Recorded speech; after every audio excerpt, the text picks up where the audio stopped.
Mistress hugs millionaire husband in front of pregnant wife, but his reaction leaves her in shame. In the dazzling lights of Los Angeles, one scandalous encounter threatens to shatter the high society facade of a wealthy family.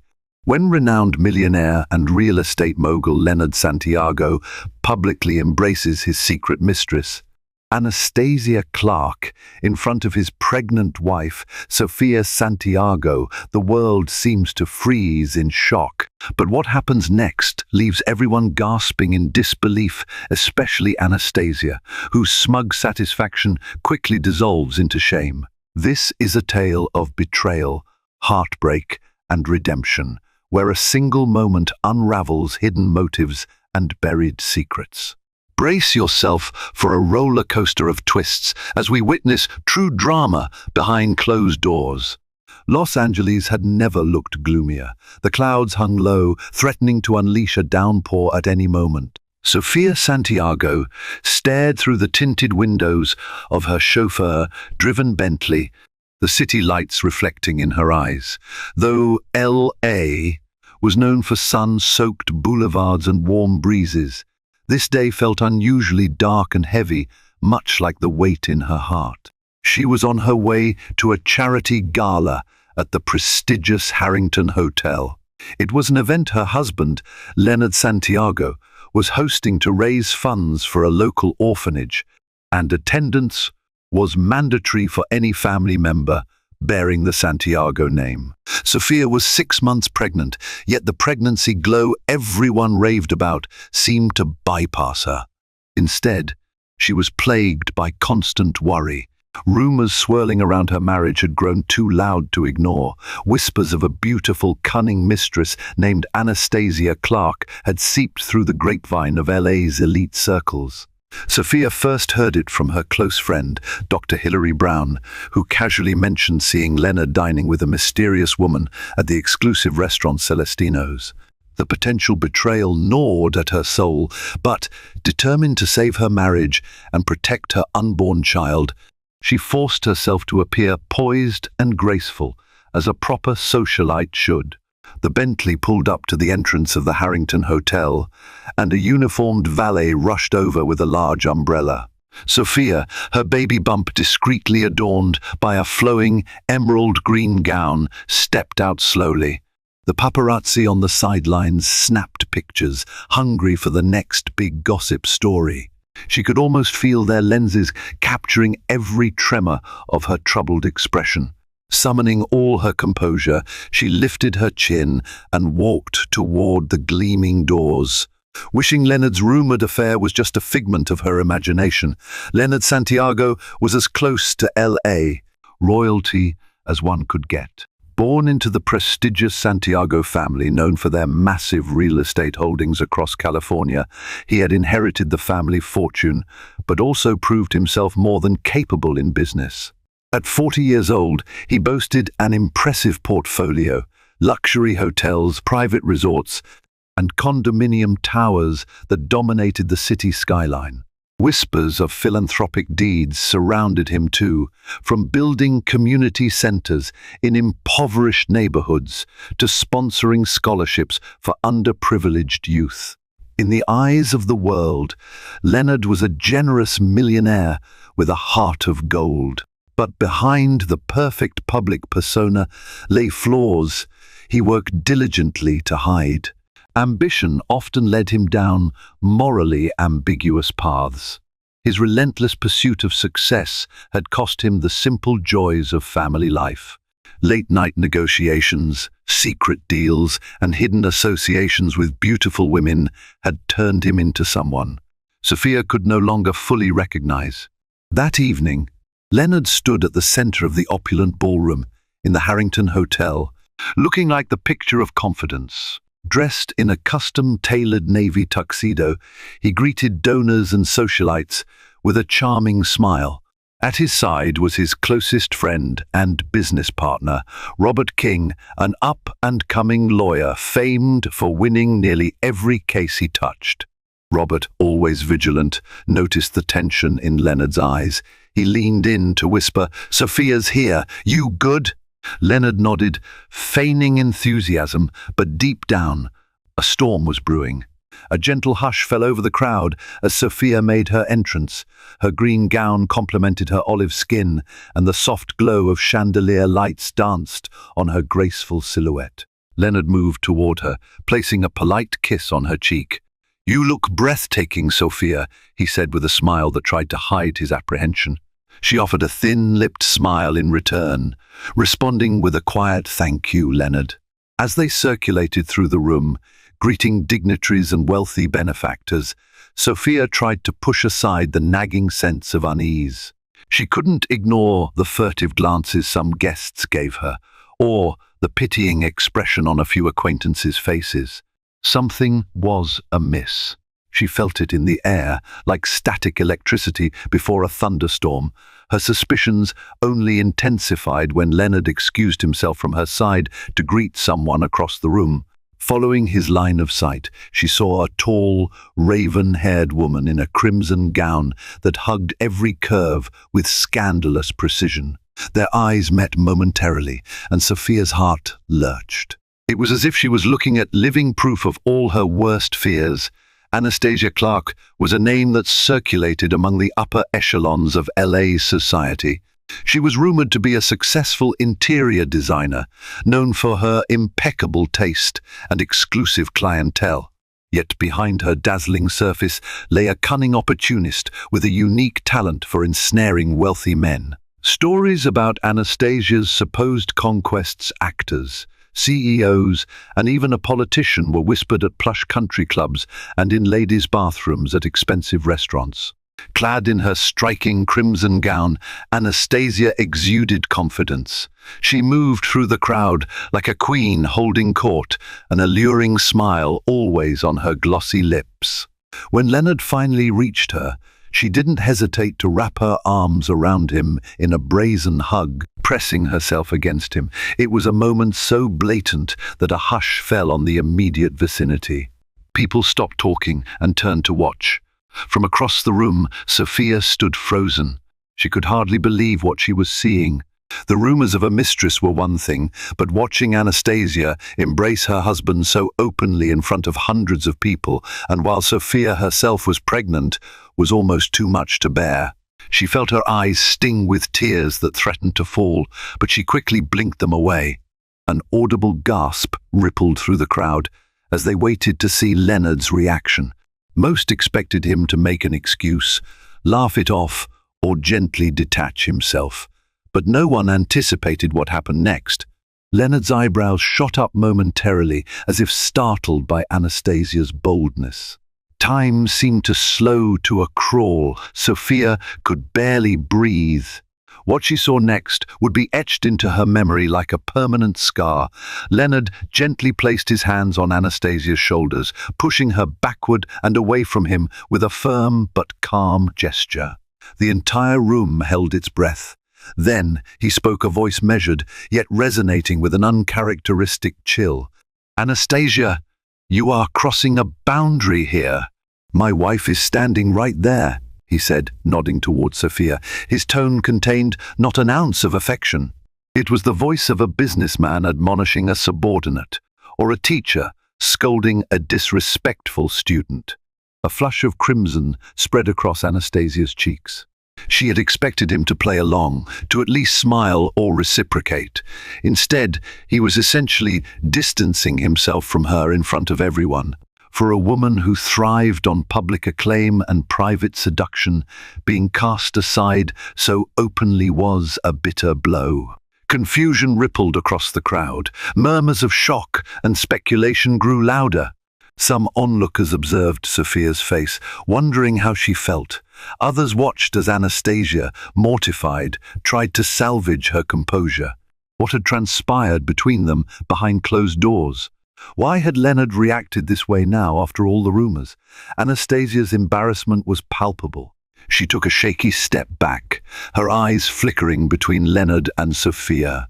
Then, with an awkward smile, she muttered something about needing a drink and turned away, disappearing into a cluster of spectators. Leonard cleared his throat, looked around at the stunned faces, and gave a curt nod as though to say, the show's over. Guests slowly resumed their chatter, but the energy of the event had shifted irrevocably. Nothing would be the same after that scandalous display. Sophia, feeling a jumbled mess of relief and confusion, left the ballroom to find some air. She made her way down a corridor illuminated by ornate sconces, leading to a secluded terrace overlooking the city skyline. Rain drizzled faintly, creating a soft, soothing hiss as droplets met the marble floor. Hugging herself, she tried to process the spectacle she had just witnessed. She wondered what had prompted Leonard to publicly reject Anastasia. Was it guilt, or perhaps genuine devotion to Sophia and their unborn child? Or was it a carefully orchestrated move to save face in front of the city's elite? She felt a complex swirl of emotions, caught between gratitude that he hadn't outright affirmed Anastasia and lingering heartbreak that his fidelity was even in question. In the hush of the terrace, Sophia was startled by a voice behind her. "You all right, Mrs. Santiago?" It was Robert King, stepping quietly onto the terrace with a concerned expression. Sophia forced a small smile. "I'm fine, Robert. Just needed some air." He joined her by the marble balustrade. "That scene back there. I'm sorry you had to witness that. It's not right." "It's not," she admitted, exhaling shakily. "But maybe it's a sign that he's cutting ties with her." Even as she spoke, she wasn't sure she believed it. She was reaching for any thread of hope to hold on to. Robert hesitated, as though weighing his next words carefully. "Sophia, I've been Leonard's friend since we were kids. He can be ruthless in business, but he does love you. I think what he did tonight was a step in the right direction. But if you truly want to keep this marriage intact, you both need to have a real conversation." Sophia nodded, tears threatening again. "I'm afraid of what I'll find out if we talk about everything that's been happening." Robert placed a reassuring hand on her shoulder. Sometimes the only way to mend things is to face the ugly truth. Later that night, the charity gala ended in an uneasy hush.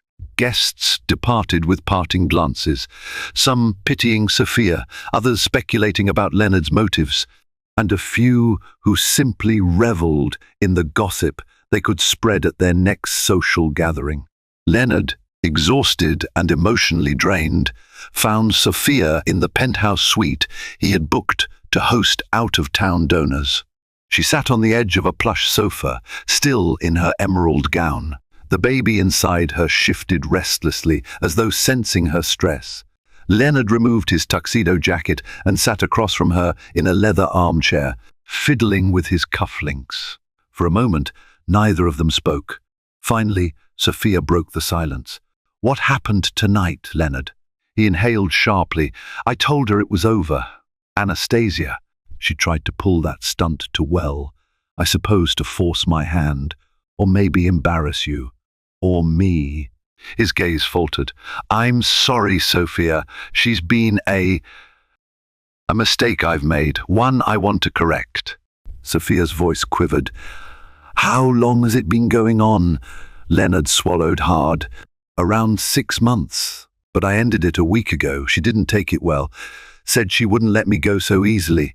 I didn't think she'd do something so brazen tonight." Tears welled in Sophia's eyes. Hearing the truth, even though she already suspected it, was like a knife twisting in her heart. "Why, Leonard? Why betray our marriage, especially when I'm pregnant with your child?" He stared at the floor, shame etched into his features. "I have no excuse. My life was consumed by work, and we've been distant. I felt lonely, and she made me feel wanted. It was reckless and cruel of me. I'm not asking for your forgiveness, but I am asking for a chance to make it right." Sophia felt as though she were on the brink of emotional collapse, but she also felt an odd sense of relief that the truth was finally out. She closed her eyes, recalling the years they had spent together, the laughter, the shared goals, and the promise of a loving family. Was she truly ready to throw it all away? "You say you're ending it," Sophia said quietly, opening her eyes to meet his. If that's true, I need to know that it's completely over. No second chances for her, no secret phone calls, no hush-hush meetings. I need transparency, Leonard, complete honesty. He looked at her earnestly. I understand. You have my word. Sophia stood up, turning to gaze out the window at the city lights, glimmering under the rain. Words mean little right now. Actions will define whether I can ever trust you again. For the sake of our child, for the sake of us, I'm willing to try, but if I see one more lie, one more betrayal, I'm gone, and I'll take our child with me. Leonard rose and moved closer, a somber determination in his eyes. I'll prove it to you. I swear. Across town, in the penthouse suite of a stylish high-rise, Anastasia Clark paced furiously.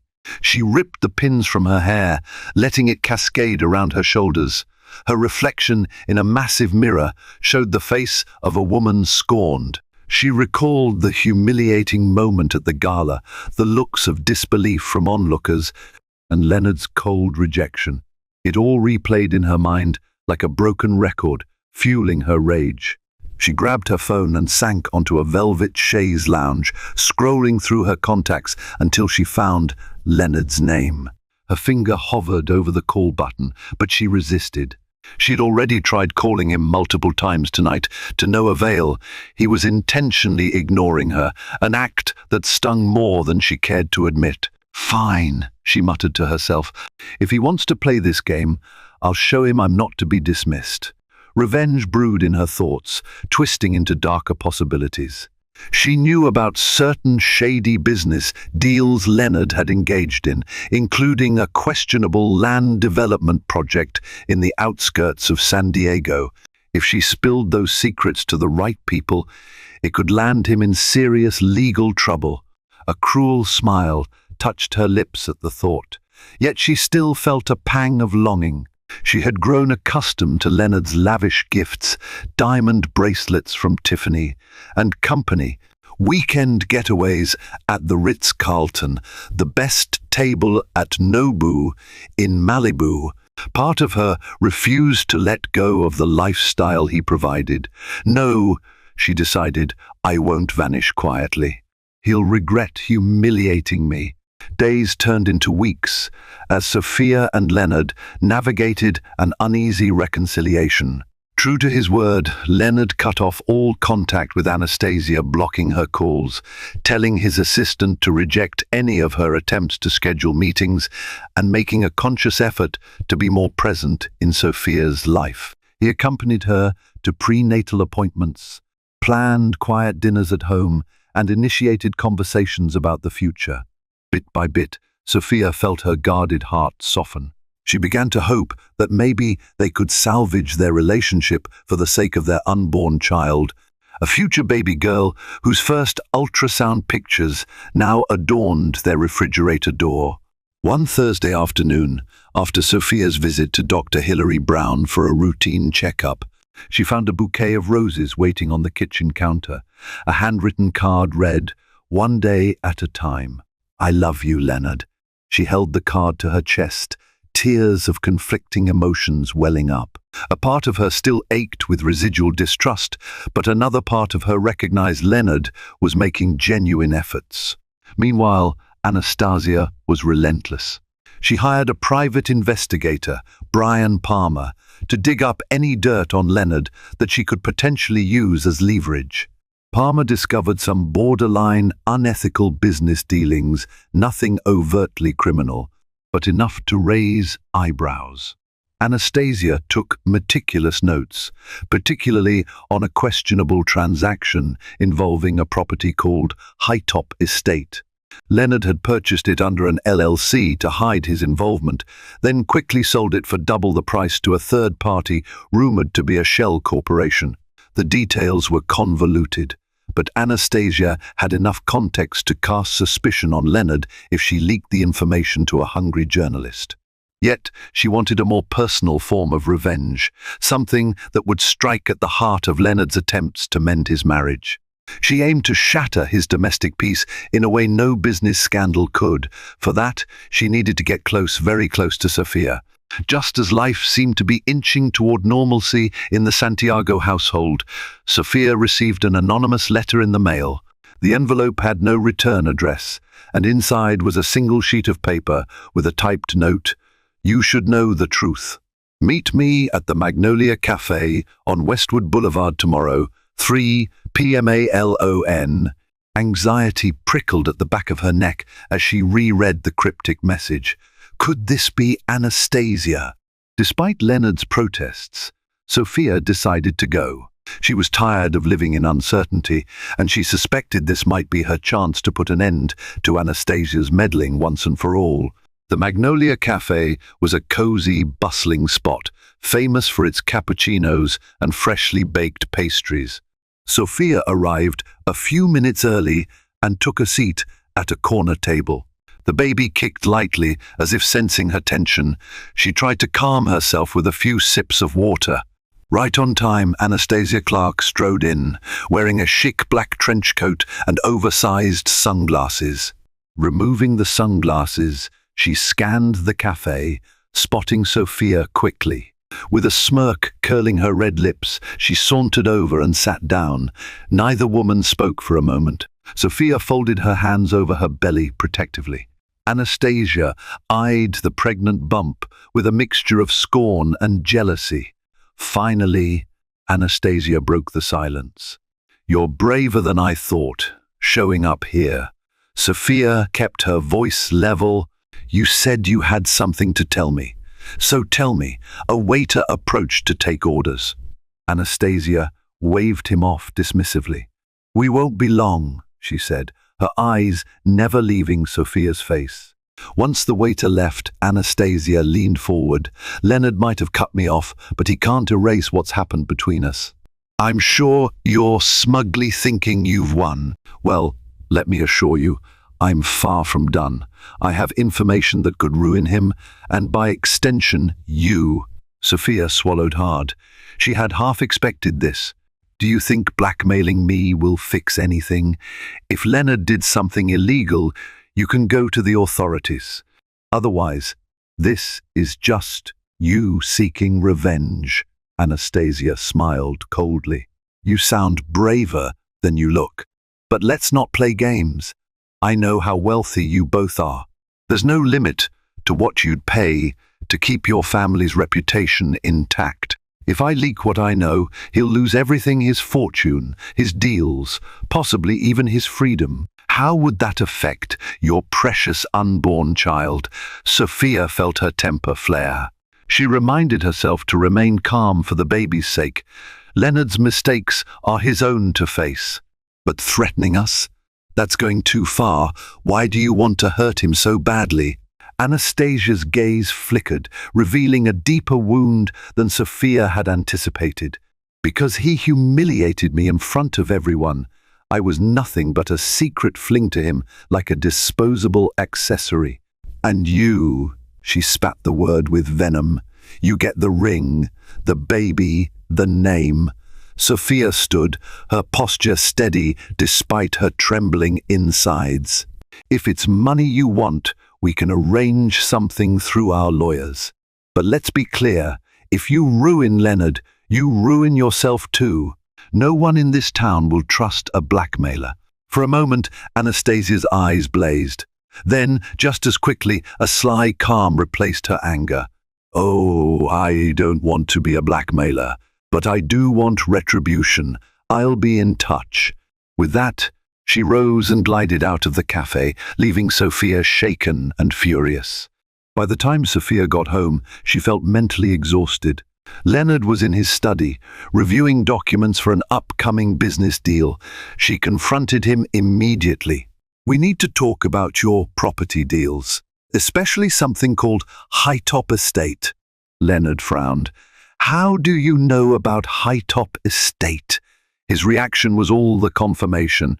Sophia needed that something shady was indeed going on. She explained her meeting with Anastasia, minus the part about the blackmail. She wanted to see how he'd handle her knowledge first. Leonard sighed heavily, running a hand through his hair. I was going to tell you, I swear I was. It's true, I used an LLC to buy that property. I flipped it for a quick profit. And yes, the buyer might be a front for something. Robert's still investigating, but it's not illegal. At worst, it's just frowned upon in certain business circles. Sophia took a step closer, anger emanating from her. Do you realize the position this puts us in?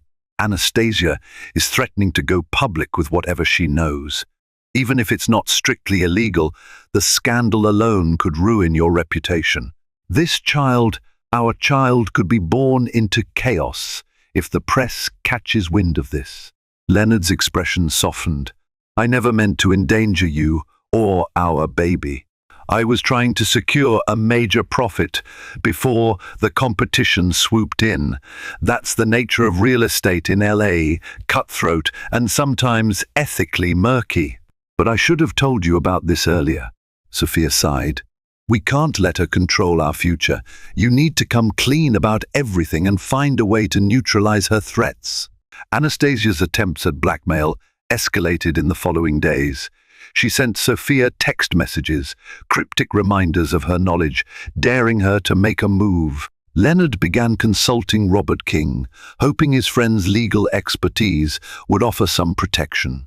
Robert advised them to gather evidence of Anastasia's blackmail attempts and to consider filing a restraining order if she crossed certain lines. But Leonard had another idea. The annual LA Business Summit was fast approaching, and he was scheduled to deliver a keynote speech about ethical practices in real estate. He wanted to use that platform to come clean about his questionable deals in a carefully curated confession. By being transparent first, he aimed to disarm Anastasia's threats. If the story came from him under a narrative of learning from mistakes, the press might spin it in a more favorable light. Sophia was ambivalent about the plan. It's risky, she told him. There's no guarantee the public will be forgiving, and Anastasia might still have something else up her sleeve. Leonard nodded in acknowledgement. I know, but what choice do we have? Letting her hold this over us forever isn't an option. The couple prepared meticulously, drafting Leonard's speech with Robert's input, ensuring that the admission would not implicate Leonard in actual crimes. Their hope was to present the story as a moral lesson, an example of a businessman who briefly lost his way, but was working hard to atone and become a better person. Word spread in high society circles that Leonard Santiago was planning a major announcement at the LA Business Summit. Anastasia heard the rumors and realized she was on the verge of losing her leverage. Furious, she made a final desperate move. She leaked a snippet of the high-top estate deal details to a tabloid journalist known for sensational headlines. The next morning, headlines blazed. Millionaire mogul's shady deals exposed. Is Leonard Santiago hiding more? The article was light on specifics, but heavy on implications. A flurry of media calls bombarded the Santiago mansion, demanding answers. Some social media users expressed outrage, accusing Leonard of profiteering. Others dismissed the story as baseless gossip. Sophia awoke to the chaos, feeling her heart race. Stress coursed through her veins, threatening both her emotional stability and the health of her unborn baby. Leonard tried to calm her, but the tension was palpable. His phone buzzed non-stop with calls from business partners and potential investors, anxious about the swirling rumors. By mid-afternoon, it was clear the damage was real. A few investors had already threatened to withdraw from a major project. Leonard's public image, carefully cultivated over the years, stood on the brink of collapse. We have to expedite the speech, he told Robert, who agreed. We'll do it at the summit as planned, but we need to address these rumors head-on. The LA Business Summit took place in a sprawling convention center near downtown, with thousands of attendees. When Leonard and Sophia arrived, they were met by a swarm of reporters shouting questions. Bodyguards formed a protective barrier as the couple made their way inside. Sophia's face was etched with worry, but she clung to Leonard's arm, determined to present a united front. Inside the auditorium, the tension was palpable. The hum of chatter rose among the audience, filled with CEOs, entrepreneurs, and aspiring business students. Word had spread that Leonard would address the scandal, and everyone was eager to hear his explanation. At precisely 10 a.m., the stage lights dimmed, and the MC introduced Leonard Santiago. As he walked onto the stage, Sophia watched from a reserved front row seat, her hands folded protectively over her belly. She prayed for strength for her husband, for their future, for the fragile hope that trust could still be rebuilt. Leonard began by thanking the organizers, then dove straight into the issue. He admitted to using LLCs to purchase properties and flipping them for profits that skirted ethical lines. He apologized for any disillusionment this had caused among his peers and the public. He expressed regret for letting ambition overshadow his better judgment, vowing to implement a transparent process for all future deals. His tone was measured, sincere. Listening intently, Sophia felt a flicker of pride that he was bravely facing this storm. Just as Leonard started to wrap up his speech, the auditorium doors swung open with a loud thud, causing heads to swivel. Anastasia Clark strode in, flanked by two men. One was her private investigator, the other a tabloid journalist. Murmurs spread like wildfire as people recognized her from the infamous gala incident that had been splashed across gossip columns. Anastasia marched down the aisle, ignoring the startled ushers who attempted to stop her. "Leonard," she called out, her voice echoing in the hushed auditorium. She reached the foot of the stage, glaring up at him. "Are you going to tell them about the affair, too? Or is that something you'd prefer to keep hidden?" A collective gasp arose. Cameras flashed, capturing every second of the unexpected disruption. Leonard stood frozen at the podium, looking momentarily stunned. Sophia's heart pounded as she watched, dreading what might happen next. "Everyone in this city deserves to know how you lied," Anastasia continued, her voice trembling with rage. "How you promised me everything, only to toss me aside like trash when your wife showed up pregnant." The crowd buzzed with shock. Many recognized Anastasia from scandalous rumors, but hearing her speak so openly magnified the drama tenfold. Some members of the audience took out their phones, recording the spectacle for social media. Leonard's grip on the podium tightened. He glanced at Sophia, who looked back with apprehension. He could take the easy route, deny everything, call security to remove Anastasia, and hope the public believed him. But that would undermine every step toward honesty he'd taken today. Instead, he stepped away from the podium and lowered himself to the edge of the stage so he was almost at eye level with Anastasia. "I'm sorry," he said quietly, but his voice carried through the microphone. "I did betray my wife, and I also betrayed the trust of others. I allowed personal weakness to overshadow my responsibilities. And that's exactly what I'm striving to correct, both in my personal life and in my business." A mixture of awe and confusion spread across the auditorium. Sophia watched with a mix of hurt and admiration.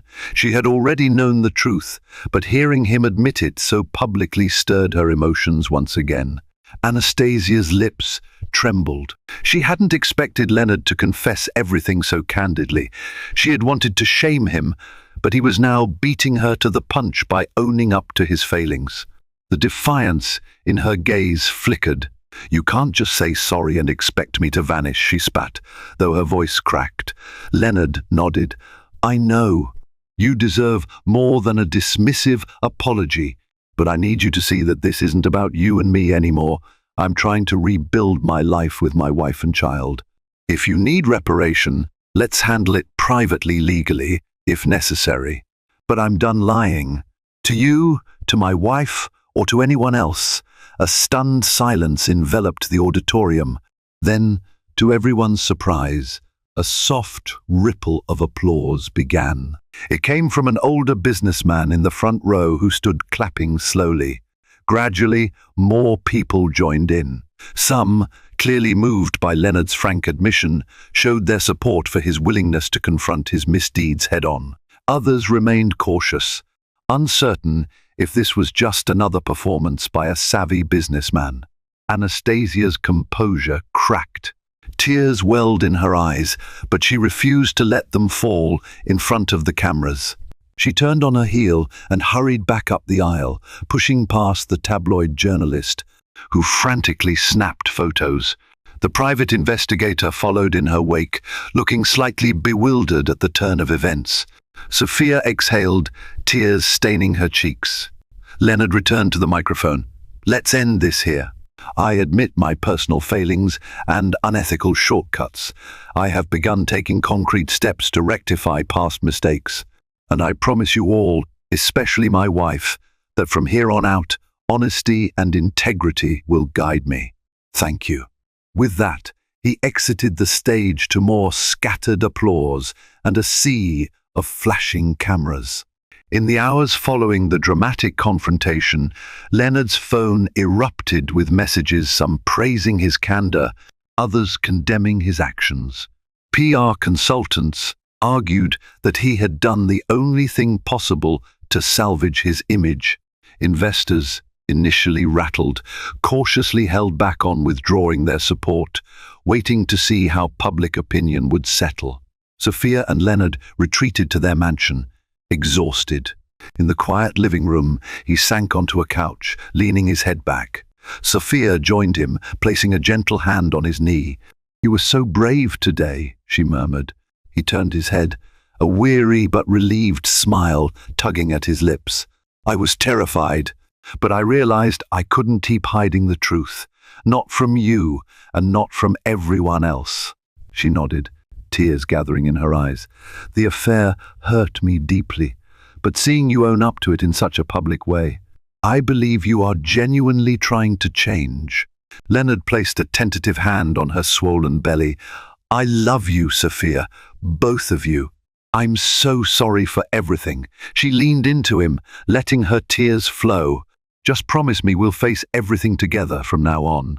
Anastasia holed up in her penthouse, refusing to answer calls, even from the tabloid journalist who tried to glean more details about the confrontation.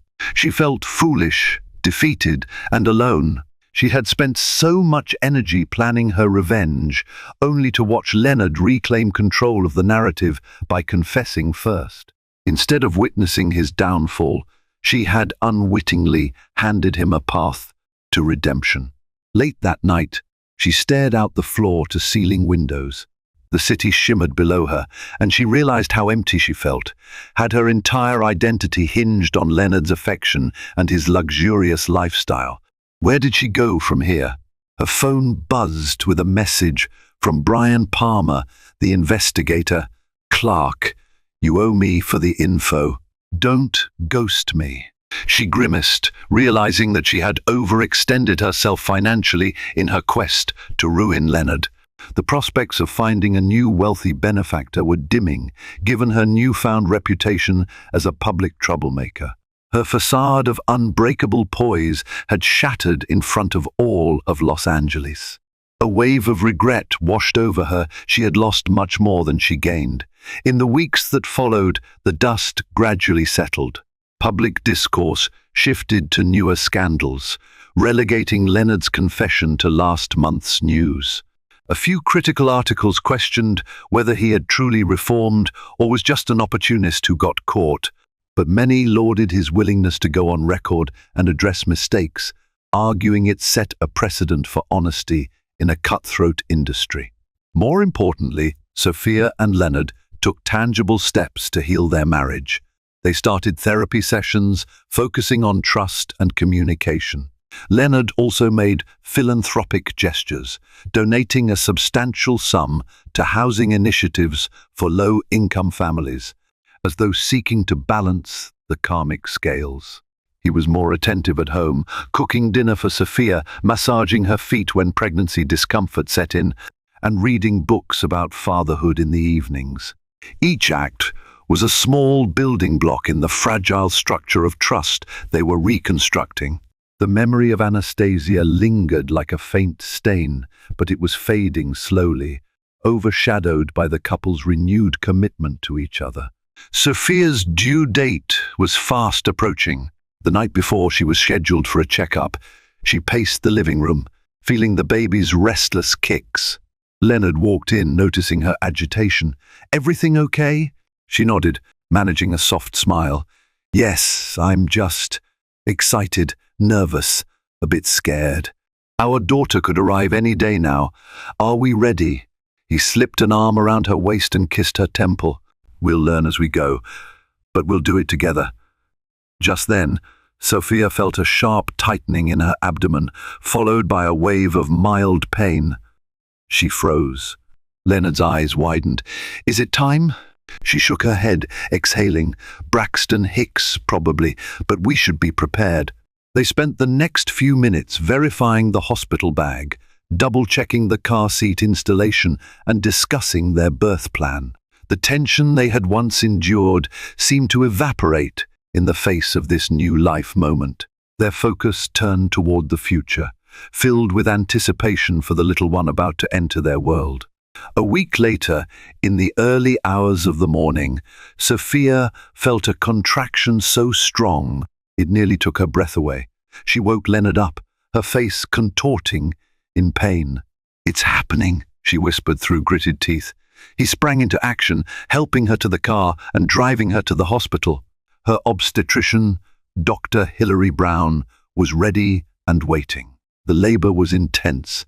Hours passed, filled with contractions, tears, and the unwavering support of a husband determined to be at Sophia's side. Finally, at 3:42 p.m., their daughter, Lily Sofia Santiago, made her grand entrance. The moment Leonard heard her first cry, tears streamed down his face. Sophia cradled the tiny newborn against her chest, overwhelmed by love and relief. In that hospital room, as Lily's cries subsided into soft coos, the reality of what truly mattered dawned on both Leonard and Sophia. In the presence of new life, all past betrayals and scandals seemed distant.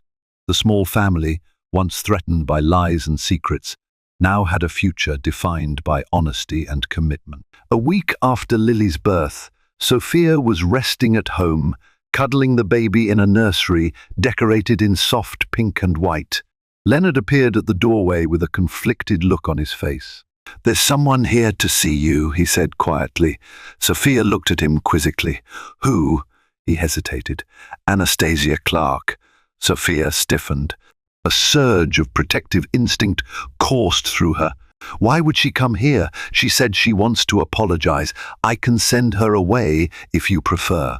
Sophia glanced down at her sleeping baby. She was deeply skeptical, but curiosity gnawed at her. "No, let her in, but I want you by my side." Moments later, Anastasia stood in the living room, looking surprisingly subdued. She wore a simple dress, her makeup minimal.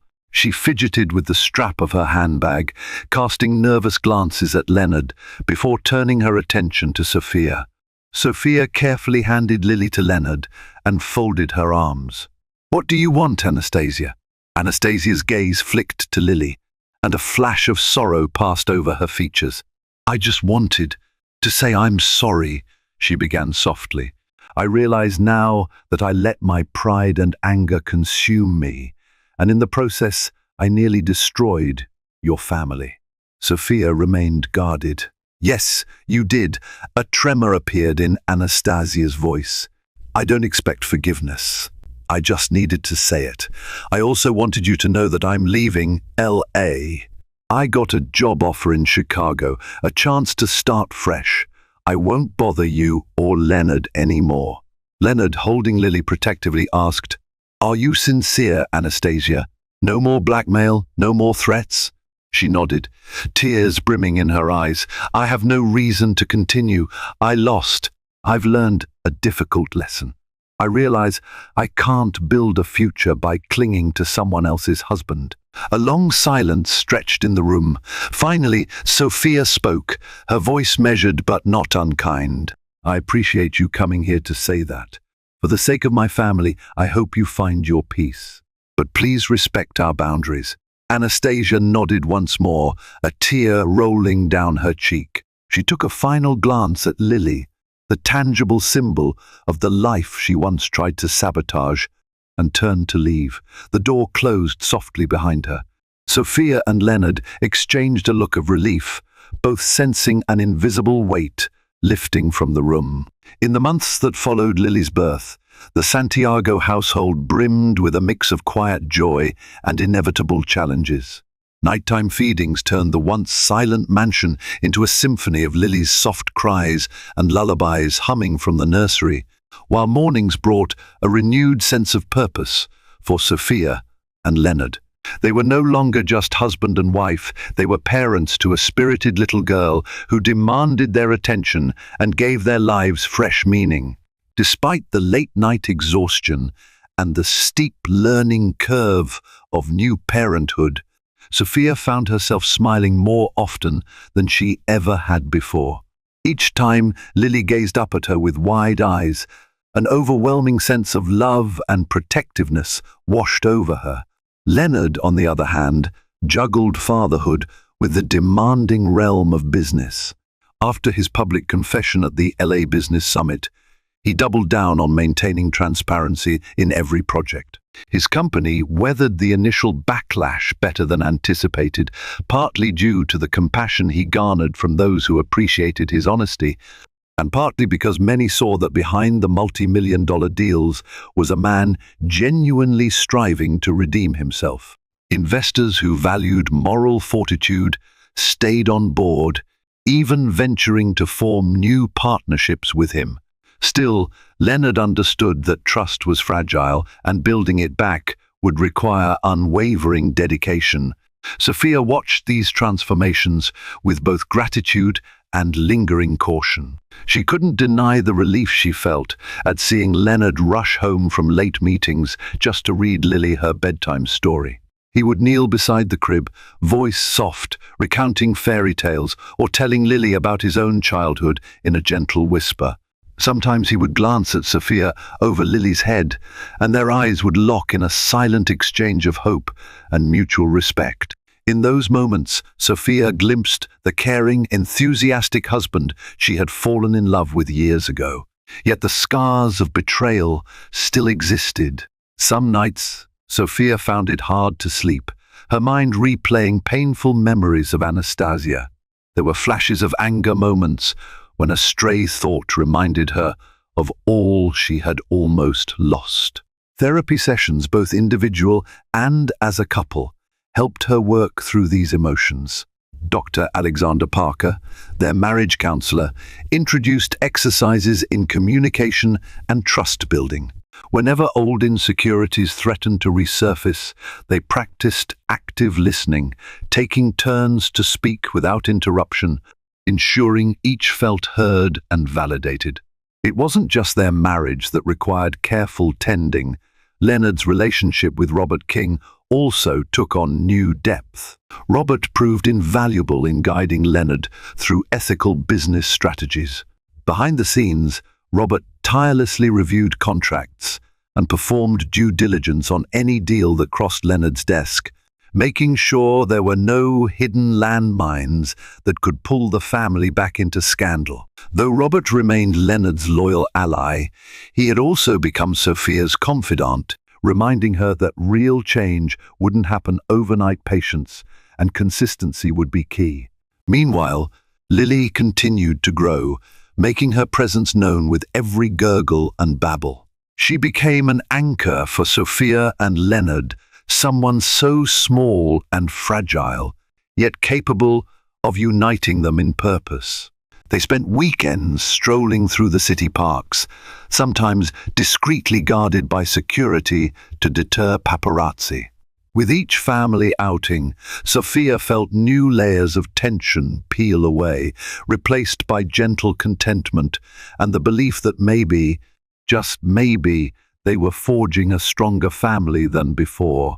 Though challenges still cropped up, a biting headline here, a whispered rumor there, Sophia gradually learned to let them pass. The bond she and Leonard formed in the crucible of crisis turned out to be remarkably resilient. Brick by brick, day by day, they built a home where Lily's laughter could echo freely, safe from the spectres of the past. And in that laughter, Sophia found assurance. No matter how dark the shadows that had once loomed over them, the light of love and commitment glowed brighter than ever. One sunny morning, Sophia stood on the back patio, watching Lily crawl on a large blanket spread across the manicured lawn. Leonard joined her, wrapping an arm around her shoulder. The Los Angeles skyline shimmered in the distance. A sense of peace, hard fought and treasured, enveloped them. Leonard bent down to pick up Lily, lifting her high in the air as she giggled.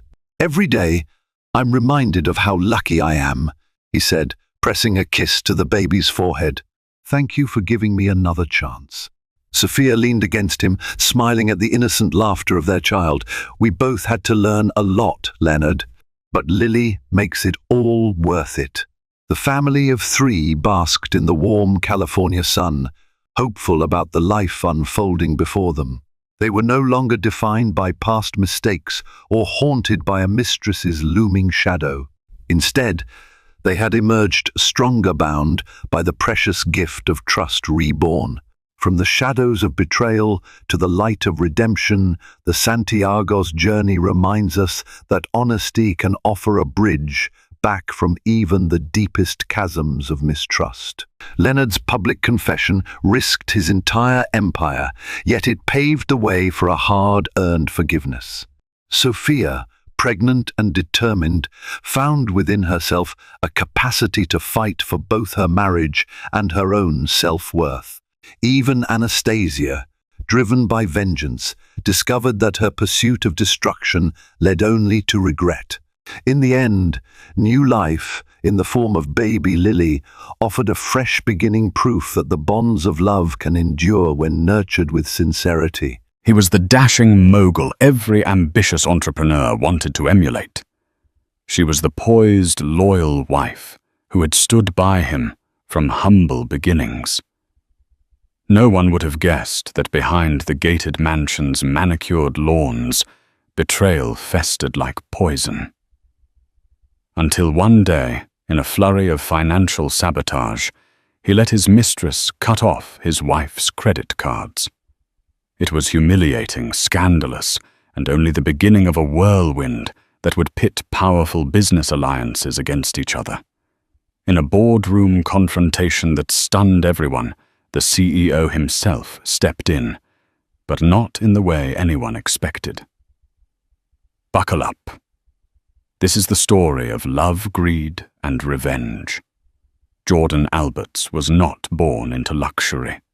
He grew up in a cramped one-bedroom apartment on the outskirts of Milwaukee, where he learned to hustle by selling candy bars door to door at the age of 10. Over the years, Jordan's unwavering determination and charm propelled him into better circles.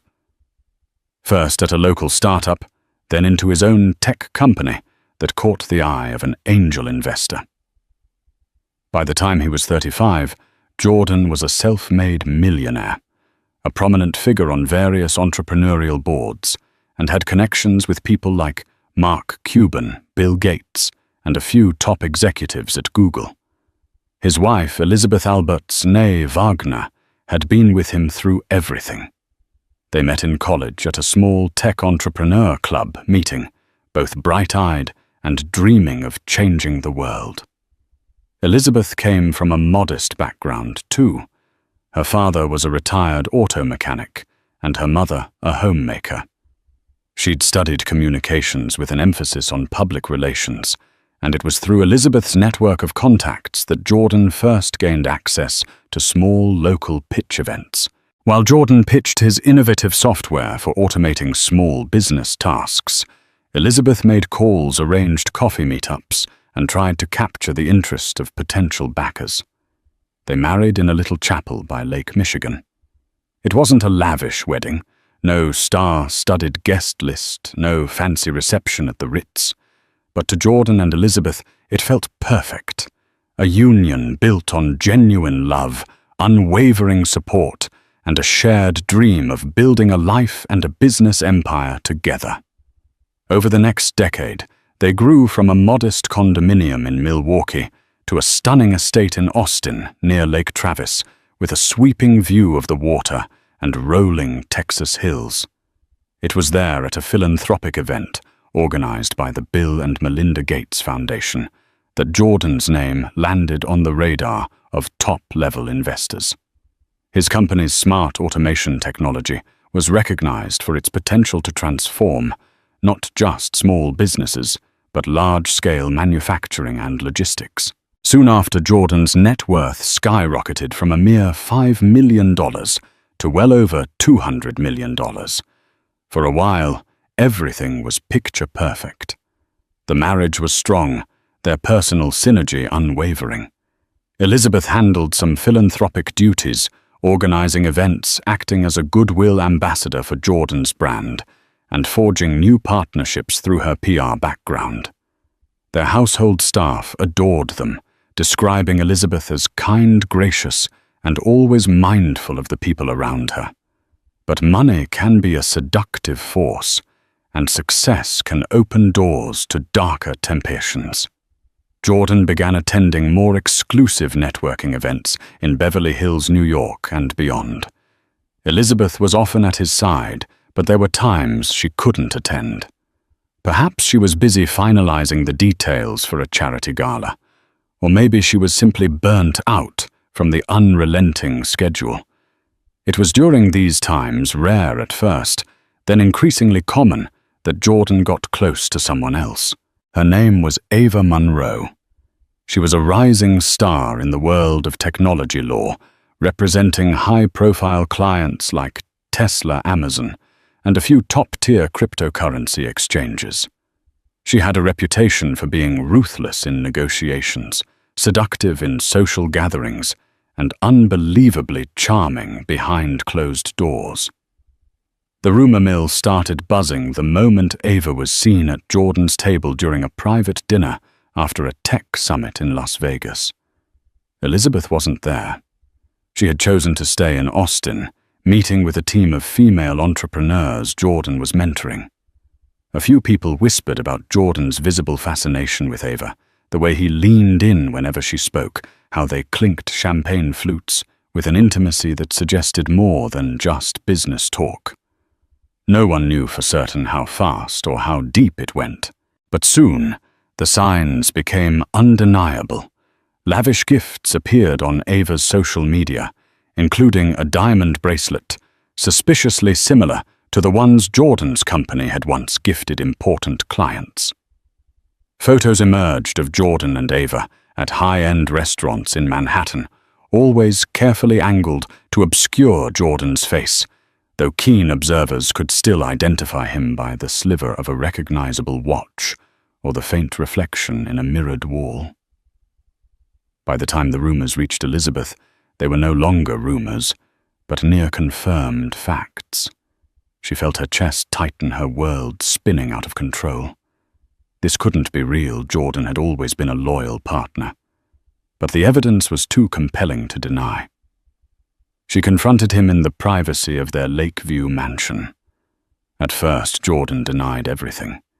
Yet denial quickly turned into a half-hearted admission once Elizabeth presented him with photographic evidence. Like a skilled negotiator used to controlling deals, Jordan tried to manipulate the situation, insisting that Ava was just a business associate, someone he occasionally had dinner with. But Elizabeth saw right through it. She had always been adept at reading him. A chill settled over their once loving home. Elizabeth, determined to preserve her dignity, demanded they enter marriage counseling, or at the very least step away from high-profile events until they resolved their issues in private. Jordan nodded, providing non-committal answers. He had never liked therapy, never seen the point in discussing feelings with a stranger. He agreed to her wishes on the surface, yet beneath the facade, He continued his involvement with Ava, allowing the illicit relationship to take root. This was the calm before the storm.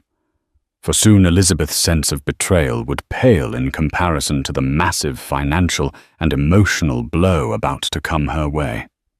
Weeks passed. Elizabeth tried to focus on her philanthropic work and personal projects, attempting to distract herself from the growing chasm between her and Jordan. When a local charity she sponsored invited her to discuss future donations, Elizabeth discovered something shocking. Her personal credit card was declined. Embarrassment washed over her in front of the unsuspecting staff. She tried another card. Sure, it must have been a glitch, but that too was declined. The staff politely suggested she call her bank, and Elizabeth excused herself with a polite smile, her hands trembling as she left the office. Elizabeth called the bank suspecting fraud or an administrative error, but the bank's representative informed her that both cards had been cancelled the previous week. Under their joint account, they were tied to Jordan's finances, and evidently Jordan had authorized the cancellation. It felt like a punch to the gut. Why on earth would Jordan cancel her cards without her knowledge or consent? They had never had major financial disputes. Elizabeth always had access to family funds, albeit responsibly. She dialed Jordan, but the call went straight to voicemail. She sent him several frantic texts. No response. Later that evening, Jordan came home exuding an air of tired disinterest. Elizabeth confronted him the moment he walked through the door. Under the chandelier's glow, which reflected in her tear-filled eyes, Jordan brushed aside her questions with a dismissive wave. "I needed to consolidate our finances," he said, removing his blazer. "You can use the joint checking account for a while." "No big deal, no big deal." Elizabeth's frustration swelled. "You cancelled my credit cards without even telling me what's going on. Are you punishing me for something?" Jordan's eyes flicked away nervously, and that was when Elizabeth realized he was lying again. The next words that came from his mouth were not only shocking, but also laced with a cruelty she never imagined he was capable of. "Ava suggested we revisit some of my expenses. She found that you were spending frivolously. It made sense to limit credit usage." Elizabeth's heart dropped to her stomach. Ava. That woman was now meddling in their finances. As if the affair wasn't enough, Jordan had allowed this mistress to encroach into an arena that Elizabeth believed was sacred, her own household stability. "What is Ava doing reviewing my spending? Since when does your fling get to decide what is or isn't frivolous?" Elizabeth spat tears, threatening to spill. Jordan made an attempt at a calming gesture, but his words only fanned the flames. "She's helping me restructure. Her firm has great insights into corporate finances. This is about the business, Elizabeth. It's not personal." Not personal. Elizabeth recalled how intimately personal their marriage had always been. They built every aspect of their lives together, from small decisions about wallpaper colors to big entrepreneurial leaps that demanded everything from both of them. Now Jordan was shutting her out, consulting Ava instead. In a quavering voice, Elizabeth demanded, "Reinstate my cards. I am your wife. I have a right to our finances, and you know I've never been irresponsible with money." Jordan's face hardened with a new arrogance. "Not until we finalize our restructure," he said, referring to some nebulous plan Elizabeth knew little about. "I'll handle everything in the meantime." That moment, that cold exchange, was a harbinger of the bigger heartbreak to come. If Jordan was letting Ava control such details, what other aspects of their marriage was he willing to let her sabotage? As the days turned into weeks, Elizabeth discovered one more blow after another. The monthly allowance she used to cover household expenses had been slashed without explanation. The staff, including her personal assistant, was laid off. Bills began piling up, addressed to her name, but with no means to pay them aside from groveling at Jordan's feet. Friends and family started to notice. Elizabeth tried to hide her shame. She confided in her sister Caroline, who was enraged at Jordan. "This is financial abuse," Caroline insisted. "You should speak to a lawyer." Elizabeth shuddered at the thought. She still believed they could salvage their relationship, that Jordan would snap out of whatever daze Ava had put him in. Yet a small part of her whispered that maybe Caroline was right. Then came a fateful meeting at a hotel conference suite in Los Angeles, one that Jordan had insisted Elizabeth attend. It was a gathering of major tech moguls, including Jeff Bezos and Elon Musk, who were rumored to be there to discuss new tech innovations in global logistics. When Elizabeth arrived, she quickly realized something was off. She saw Jordan in the lounge area, standing far too close to Ava, exchanging hushed conversations. Seeing Elizabeth from a distance, Jordan slipped away discreetly, leaving Ava behind. Elizabeth approached her husband with a forced smile. "I'm here," she said, desperate to maintain composure. "What's the plan?" Jordan gave a curt nod.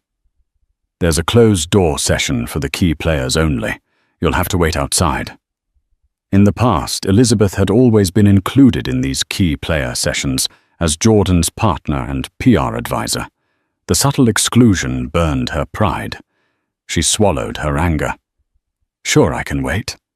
After hours of waiting, she found Jordan and Ava laughing together near the bar. As she approached, Jordan's phone buzzed, and he stepped away. That was when Ava turned a chilling smirk on her face. "You know Jordan's a visionary," Ava said, swirling the wine in her glass. "He needs someone who can keep up with him on all levels: business, ambition, excitement." Elizabeth felt her face flush with anger. "I've been by his side for years. We built this together." Ava gave a theatrical shrug. "Maybe in the past. But times change. People evolve. I guess you were too comfortable." Elizabeth clenched her fists, biting back a retort. She was determined not to make a scene in front of such influential people. But oh, how she wanted to lash out, to expose Ava for the home wrecker she was. Ava flicked her hair behind her shoulder, noticing Elizabeth's agitation. "Things will be better if you accept it," she cooed, as if offering advice to a friend. Jordan's moved on in more ways than one. The finances are just the beginning. Elizabeth's body went cold. She realized in that moment how truly precarious her situation was. Ava was not simply a fling. She was positioning herself as a partner in Jordan's professional and personal life. The credit cards were just one step in what looked like a systematic campaign to push Elizabeth out of everything she and Jordan had built. Still, Elizabeth refused to crumble. She left the event quietly, but her mind churned with rage and heartbreak. It was time for her to take action. She needed to protect herself, her assets, and her dignity. Little did she know that as she plotted her next move, Jordan and Ava were preparing a financial ambush that would push her to the brink. Only fate and an unexpected intervention by a certain CEO would alter the course of their twisted game. In the days after the Los Angeles conference, Elizabeth attempted to consult with attorneys.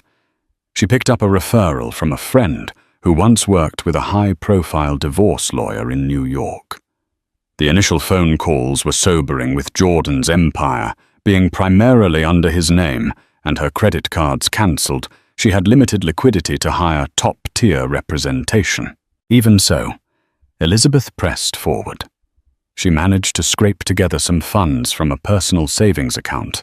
Jordan had no access to money she had set aside from her early PR consulting days. It wasn't a large sum, but enough to secure a preliminary consultation. During that consultation, her lawyer, Michelle Liu, a bright and empathetic but hard-hitting attorney based in Houston, laid out the hard truth.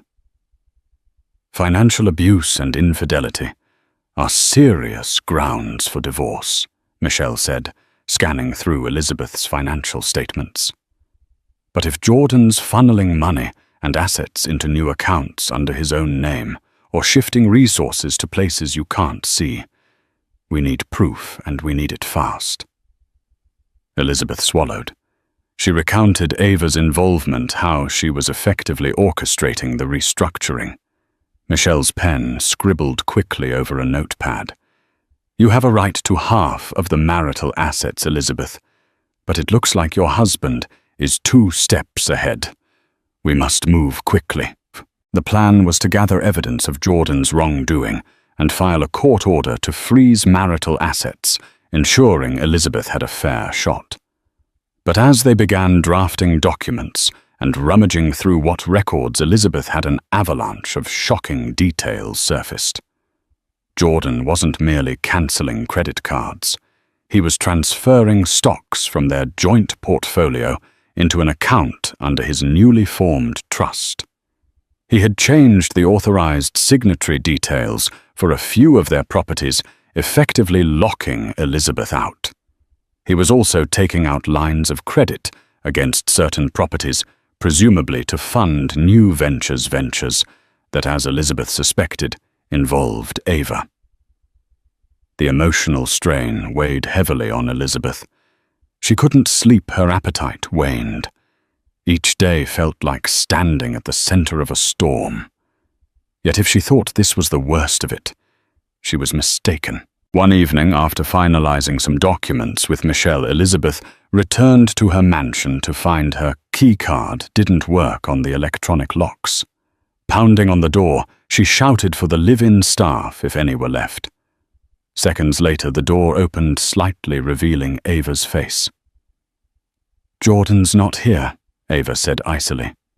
"You should call next time." Elizabeth's heart hammered. "This is my home. Get out of my way," she demanded, trying to push past. But Ava slid in front of her, refusing to budge. "He told me you're not welcome here anymore until the legal mess is settled." Ava sneered. "I have every right to ask you to leave." Elizabeth was trembling with fury. "You have no rights here. You're the mistress, not the wife." With a cold laugh, Ava stepped aside and pointed at Elizabeth's luggage haphazardly placed in the foyer. "Jordan left these for you," she said. "He said to pack whatever else you need and let security escort you out if you refuse to leave." Elizabeth blinked away tears, her throat raw with outrage. She was being thrown out of her own home by the woman who had intruded into her marriage. That moment was a cruel epiphany. Jordan had not only cut off her finances, but now he was physically pushing her out of the place she had shared with him for years. Yet in all that darkness, a sliver of light emerged the next morning. Elizabeth received a phone call from a close mutual friend, Marcus O'Donnell, who worked with Jordan at a large tech conglomerate in Dallas. Marcus was someone Elizabeth trusted, an executive who had known Jordan since the early days. He had seen them build the company from the ground up. Elizabeth Marcus said, his tone urgent. "I don't know everything that's going on, but I heard from your staff that you've been locked out. There's a board meeting next week. Jordan wants to finalize some big decisions. If you can get to that meeting and talk to the chairman, maybe you can find some leverage." Elizabeth's breath caught in her chest. The chairman of this particular conglomerate was none other than famed CEO David Hartridge, known not just for his visionary leadership, but also for a strict code of ethics. Over the years, Hartridge had invested heavily in Jordan's business. He was the reason Jordan sat on that board. "He's not the type to meddle in personal affairs," Marcus warned. "But if Jordan's pulling stunts that compromise your share in the company, Hartridge might step in. He's big on fairness, and hates scandal. It was the glimmer of hope Elizabeth needed. She thanked Marcus profusely. The plan was simple: attend the board meeting, confront Jordan in front of Hartridge, and present enough evidence of Jordan's wrongdoing to ensure the board and possibly the entire conglomerate would not stand for it. She spent the week gathering documents, bank statements, and text message screenshots that implicated Jordan in unscrupulous financial moves. Michelle Liu helped compile everything into a neat folder. "You need to be prepared for Jordan to lash out," Michelle warned. "He'll try to discredit you in front of the board." Elizabeth nodded her determination, overshadowing her fear. She practiced her speech, reciting it in the mirror of her modest hotel room, where she had temporarily moved. Heart pounding, she told herself that if there was ever a time to fight, it was now. Finally, the day of the board meeting arrived. Elizabeth dressed in a sleek black pantsuit that radiated confidence. She walked into the corporate skyscraper in downtown Dallas, her chin held high despite the knot in her stomach. She spotted Jordan in the corridor, flanked by Ava and a couple of the board members. As soon as he saw Elizabeth, his expression darkened. "You're not supposed to be here," Jordan said, trying to keep his voice low. Elizabeth raised her chin. "I'm still an investor in your company. I hold shares. So yes, I'm attending the board meeting." Ava stepped in with a condescending smile. "Don't make a scene, Elizabeth. This meeting is for serious stakeholders." "I am a serious stakeholder," Elizabeth retorted, voice steady. "I'm your wife, still legally, and I'm half of this empire's foundation." Behind them, a tall figure approached CEO David Hartridge himself, a man in his 50s with graying temples and a firm handshake. He regarded Elizabeth with polite curiosity. "Ms. Alberts, I presume?" Elizabeth nodded, handing over her invitation papers and a letter from her attorney, which stated that she possessed partial shares. Hartridge studied the documents, then gave a curt nod indicating she was allowed to attend. Jordan shot Elizabeth a glare that spoke volumes. You have no idea what you're getting into. But Elizabeth did. She was here to preserve her dignity, her livelihood, and the legacy she had helped build. The meeting commenced in a sleek conference room with floor-to-ceiling windows overlooking the Dallas skyline. The board members sat around a large mahogany table, exchanging pleasantries about the upcoming quarter's projections. Jordan made a short presentation on a new partnership with a logistics firm, highlighting expansions and new contracts. A few board members clapped. Then came time for open discussion. Elizabeth raised her hand, clearing her throat. "I'd like to address some concerns about the financial structuring Jordan is proposing." She began, her voice reverberating across the silent room.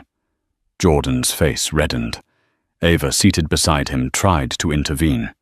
"We should keep personal matters out of board discussions," she said. But Elizabeth pressed on, raising the folder of evidence. "These changes aren't just personal," Elizabeth said. "They could affect company stability. Jordan is funneling resources into a new trust, making questionable decisions without transparency. I have documents signed by him with references to Ms. Ava Monroe, demonstrating a conflict of interest that could potentially compromise investor trust." A hush fell over the room. Hartridge's brow creased. "Jordan, is this true?" Jordan stood, scrambling for composure. "This is a personal matter. Elizabeth is overstepping her bounds." "She's not." Hartridge replied, his voice sharp. "If there's a conflict of interest that threatens the stability of our partnership, it's very much a board matter."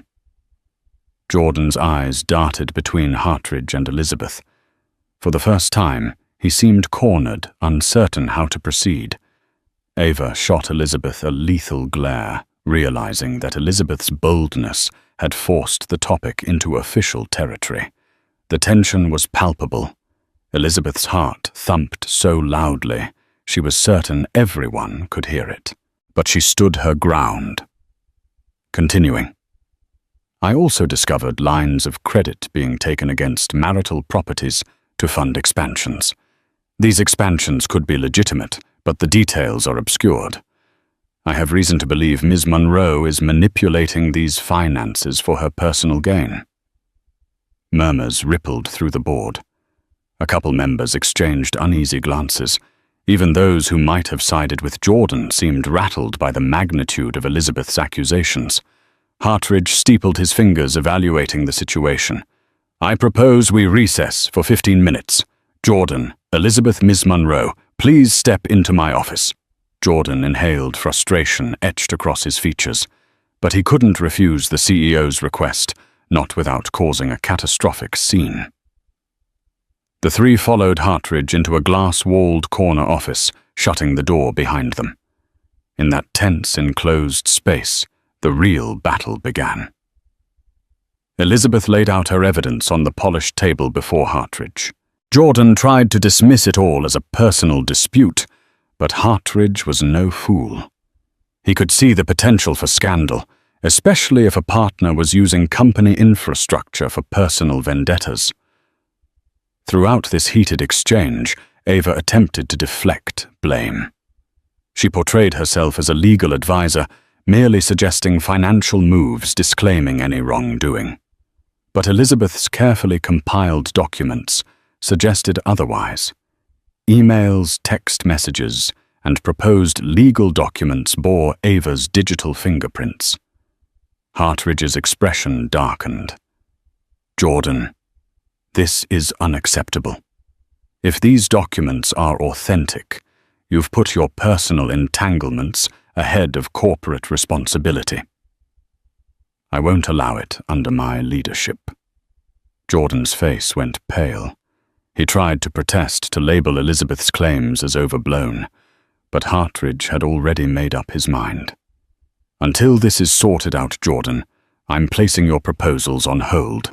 We can't move forward with any major financial changes if they're under this sort of ethical cloud.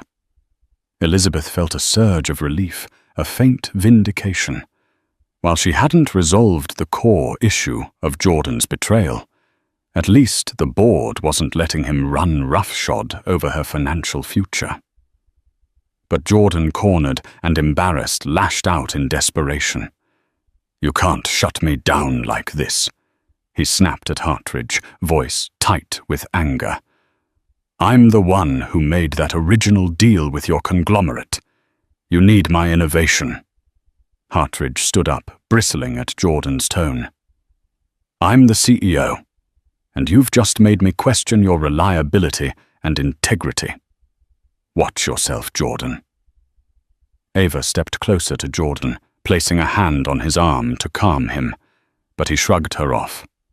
You'll regret this, he warned Hartridge, then turned to Elizabeth. And you made a fool of me in front of everyone. Elizabeth clenched her fists, refusing to cower. You did that to yourself, she said, voice trembling with both fear and resolve. Jordan stormed out, slamming the door behind him.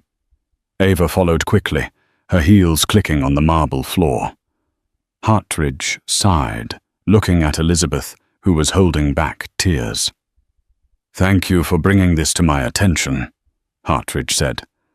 I'm sorry about your personal struggles, but I have to protect the board's interests. If you need anything, contact my office.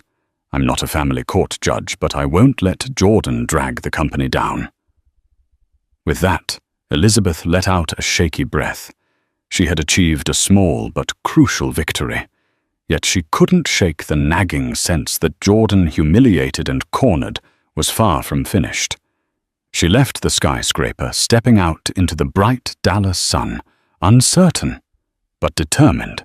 Little did she know this chapter was only the start of a far more explosive confrontation, one that would involve security teams, sudden betrayals, and a twist that would bring Jordan himself to his knees.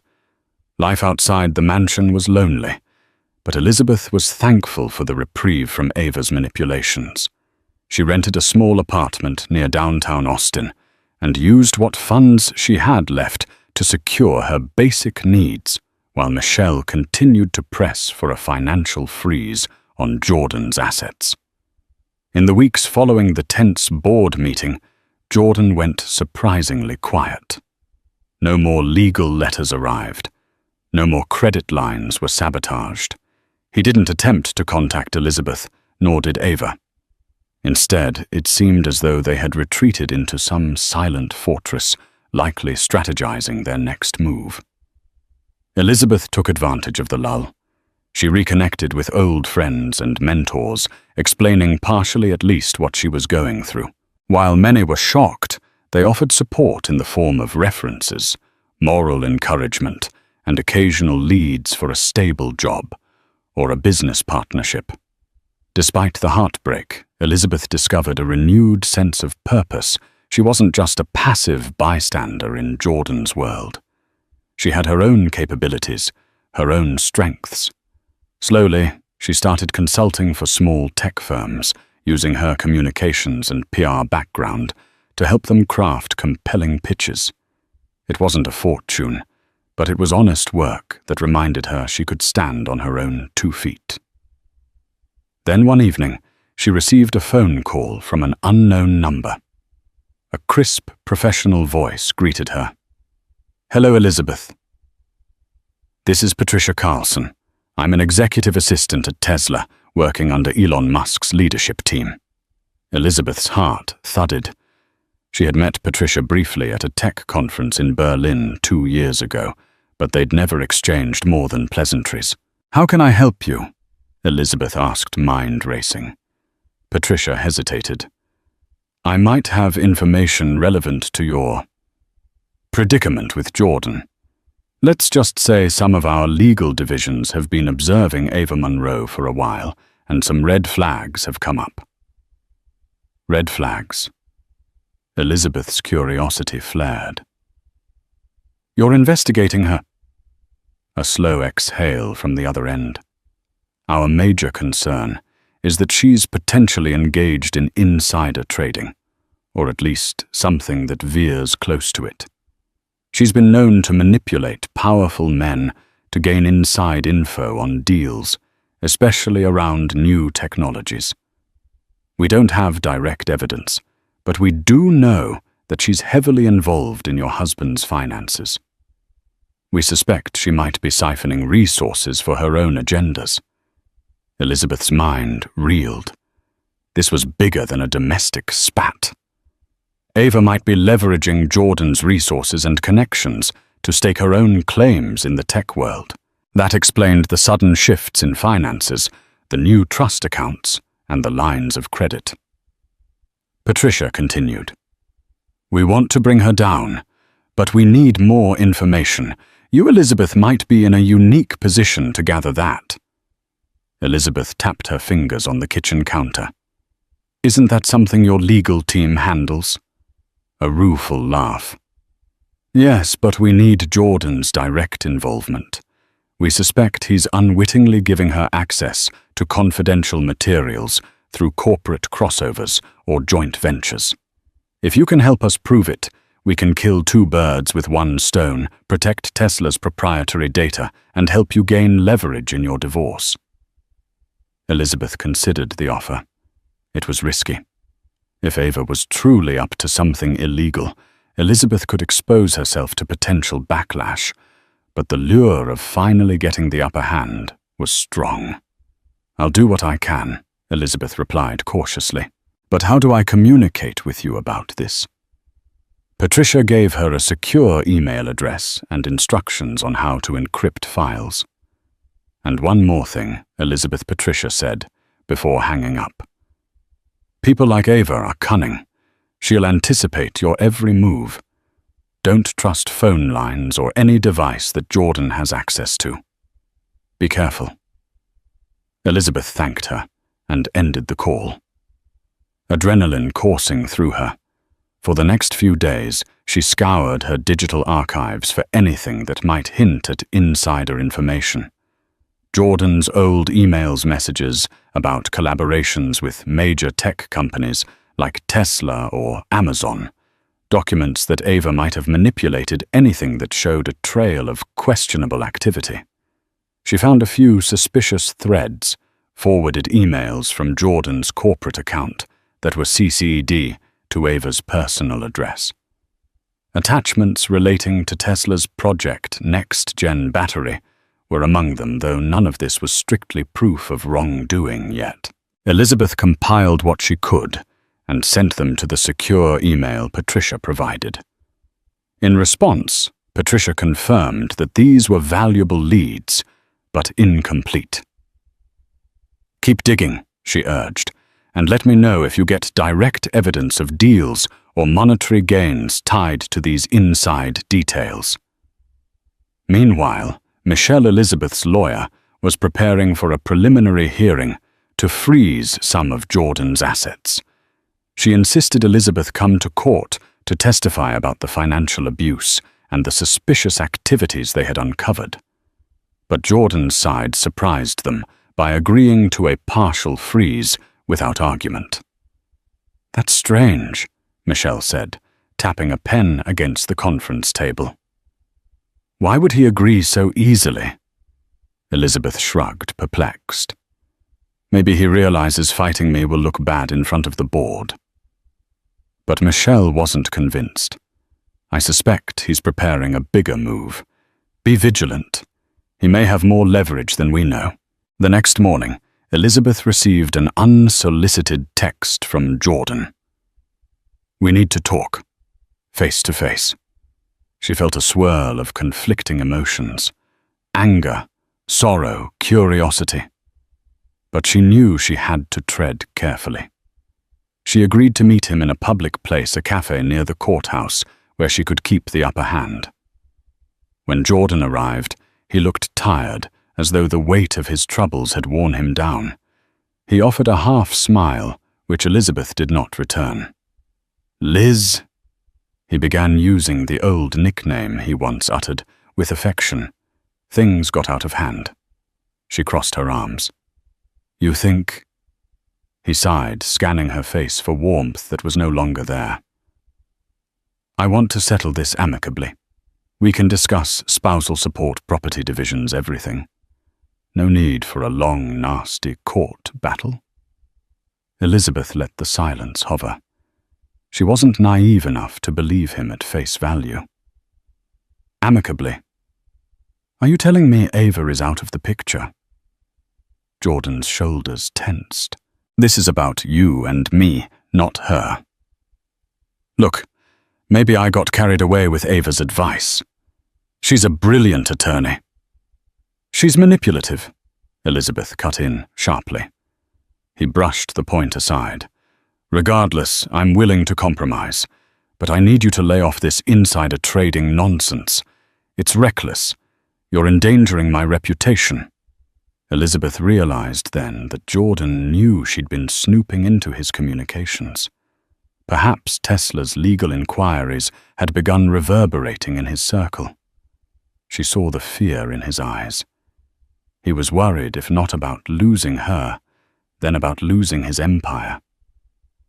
"You made me the enemy," Elizabeth replied, in a hushed, trembling tone.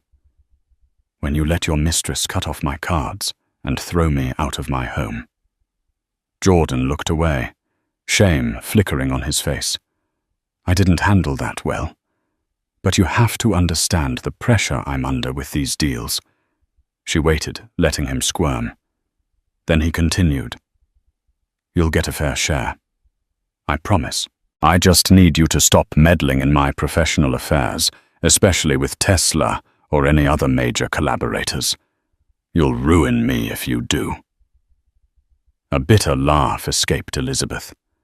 She thought of all the times she had stood beside him, protecting him, representing him before powerful players, forging alliances that were crucial to his success. Now he was pleading for her, not to ruin him. The irony nearly choked her. Before she could respond, Jordan's phone buzzed. He glanced at it and muttered a soft curse. "I have to go," he said, throwing some cash on the table for their untouched coffees. Elizabeth watched him leave a mixture of pity and disdain swirling in her stomach. It was obvious he was desperate, but was this a genuine attempt at reconciliation, or a ploy to keep her from uncovering more incriminating information about Ava? That question lingered as she returned to her apartment, drained. However, a new email from Patricia waited in her inbox. It contained an attachment, a partial timeline of suspicious trades linked to accounts rumored to be controlled by Ava Monroe. There were large bets placed on Tesla's stock ahead of public announcements. Gains in the tens of millions. This is huge, Elizabeth thought.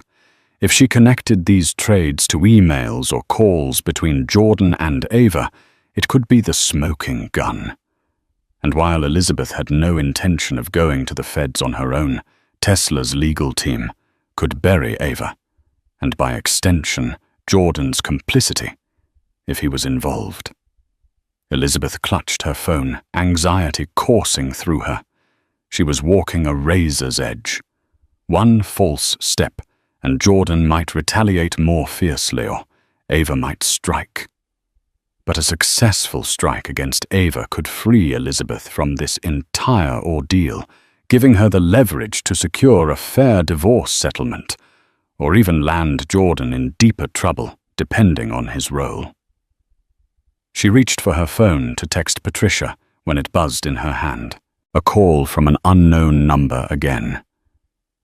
Tentatively, Elizabeth answered. A man's voice greeted her calm and steady. "Hello, Ms. Alberts. My name is Gregory Shaw. I'm part of CEO David Hartridge's legal counsel. He asked me to follow up regarding the situation with your husband."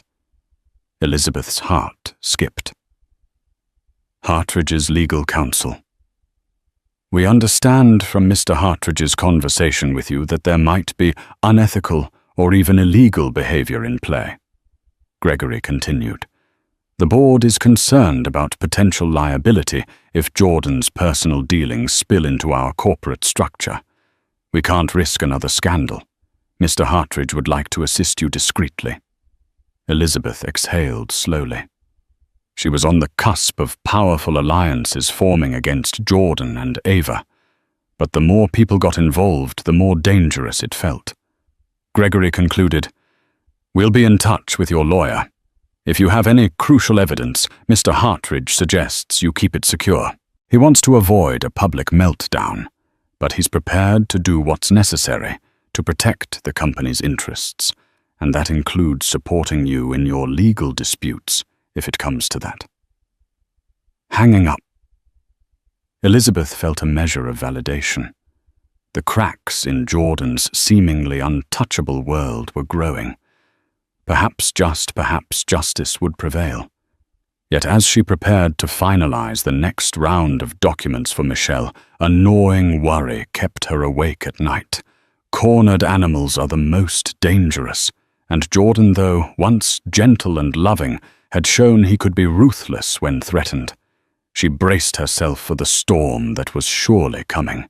The next time Elizabeth saw Jordan in person, it wasn't by chance or a carefully arranged meeting. It was at the headquarters of Hartridge's conglomerate in Dallas. A sudden emergency board session had been called to address urgent corporate matters, and Elizabeth, having been notified by Gregory Shaw, arrived prepared. She walked into the reception area, her heart pounding with anticipation. Michelle Liu had insisted on accompanying her, but at the last minute she was called to handle a crucial filing. Elizabeth went alone, relying on the moral support from Gregory and the knowledge that Hartridge wanted the truth on record. Jordan was already inside the boardroom with Ava, who paced like a clad tiger. When Elizabeth entered, they both snapped their heads in her direction. Ava's glare could have sliced glass. Jordan's face was inscrutable, tense, angry, but also tinged with fear. Hartridge arrived moments later, trailed by a few board members and legal advisors. He wasted no time in stating the purpose of the meeting. Allegations have come to my attention that Ms. Monroe has been engaging in stock trades leveraging proprietary information from Jordan's company and potentially from our own collaborations. We need to clarify the truth. Now. Gasps and murmurs filled the room. Ava's jaw clenched. "This is preposterous," she began. "We demand to see your proof." Hartridge nodded to one of his advisors, who distributed printed documents, timelines of suspicious trades, tied to accounts flagged by Tesla's legal team, along with correspondences that Elizabeth and Patricia had pieced together. Jordan snatched a packet from the advisor. His eyes swept over the page's color, draining from his face. Ava's lips thinned, and for a moment Elizabeth could see the faintest flicker of panic in her eyes. Hartridge pinned them with a stern gaze. "Jordan, you've been a valuable partner. I don't want to see your personal life derail your professional standing, but this is bigger than your marriage. Insider trading is a federal crime, and if Ms. Monroe is using your business resources to pull this off, you're implicated." Ava recovered quickly. She placed a hand on Jordan's arm, her voice smooth. "This is a misunderstanding, David.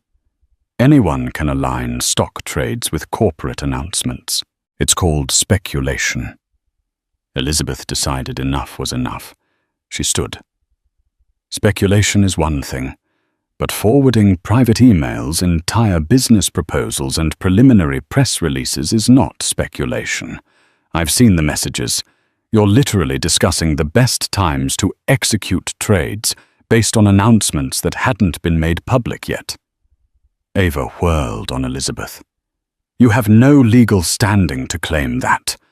You're just a scorned wife trying to sabotage Jordan and me." Elizabeth's blood boiled. "We'll let the evidence speak. There are even time-stamped emails from Jordan's corporate account sent to your personal email, Ms. Monroe, discussing upcoming expansions and product launches. Then trades were executed in your name or trusts linked to you within hours." A hush followed. Jordan's hands shook slightly. He seemed torn between denial and guilt. After all, the evidence was damning. If he denied it outright, he'd appear foolish. But if he admitted his involvement, he risked criminal charges and the wrath of the board. Hartridge leaned forward, his voice firm. "Jordan, I need answers." "Were you aware of these trades?" Jordan stared at the table, words refusing to form. Finally, he managed, Ava said it was all above board, that it was just normal investing. Ava let out a short laugh, but it sounded hollow. "If you want to scapegoat me, Jordan, think carefully," she warned. "We made certain deals in your name as well. Your signatures are on plenty of documents." The entire boardroom seemed to hold its breath.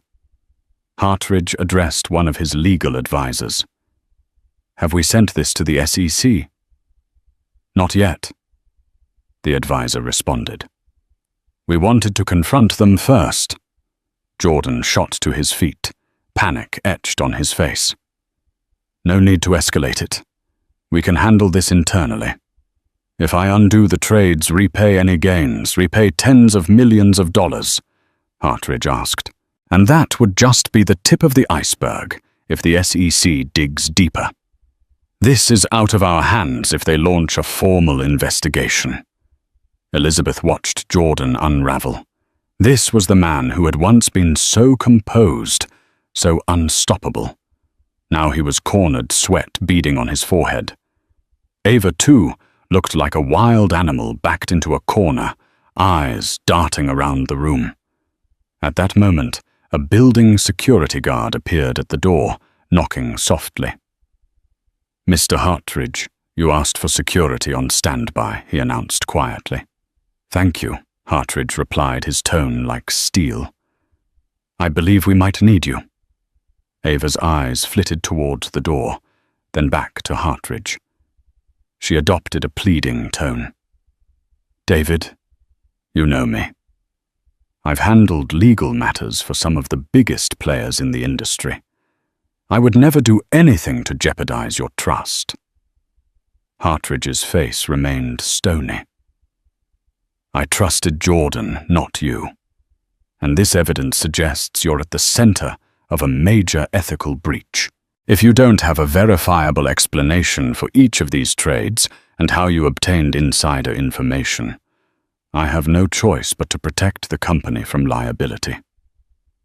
Suddenly, Jordan snapped. Fear twisted into anger, and he pointed a trembling finger at Elizabeth. "You did this. You ruined everything because you couldn't handle that I moved on." Elizabeth steadied her breathing, preparing to reply. But Hartridge cut in calm yet firm. "Don't blame her for your poor decisions. You let your personal affair become a corporate liability." Something in Jordan cracked. He lunged toward Elizabeth as if to grab her documents or her phone, an irrational move likely spurred by desperation.